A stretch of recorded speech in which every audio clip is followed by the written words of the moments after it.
Guys, ഇന്ന് ഞാൻ ഒരു ഷോർട്ട് വ്ലോഗുമായിട്ടാണ് വന്നിട്ടുള്ളത്. അപ്പോൾ നിങ്ങൾ എൻ്റെ ഫ്രണ്ടിൽ കാണുന്ന ഈ ഹോട്ടൽ രാമു എന്ന് പറയുന്ന ഈ ഒരു കട നമ്മുടെ കണിയാര വാടകമുക്കിലെ ഒരു അത്യാവശ്യം ഫേമസ് ആയിട്ടുള്ള ഒരു ഹോട്ടലും കൂടെയാണ്. ഇവിടുത്തെ മെയിൻ സ്പെഷ്യൽ ചായയാണ്.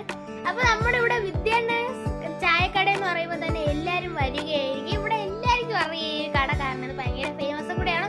അപ്പം നിങ്ങൾ ഈ കാണുന്ന വാൾ സ്റ്റിക്കേഴ്സ്, ഡിസൈൻസ് എല്ലാം എൻ്റെ ഒക്കെ ചെയ്തതാണ്. അപ്പം എനിക്കിത് ഭയങ്കര ഇഷ്ടപ്പെട്ടു. അപ്പം നിങ്ങൾക്ക് ഈ ഒരു കുട്ടി വീഡിയോ ഞാൻ നിങ്ങളുമായിട്ടൊന്ന് ഷെയർ ചെയ്യാനാണ് വന്നത്. അപ്പം നിങ്ങൾക്ക് എൻ്റെ ഈ കട ഡിസൈൻസ് ഒക്കെ ഇഷ്ടപ്പെട്ടെങ്കിൽ താഴെ ഒന്ന് കമൻറ്റ് ചെയ്യണേ ഗൈസ്.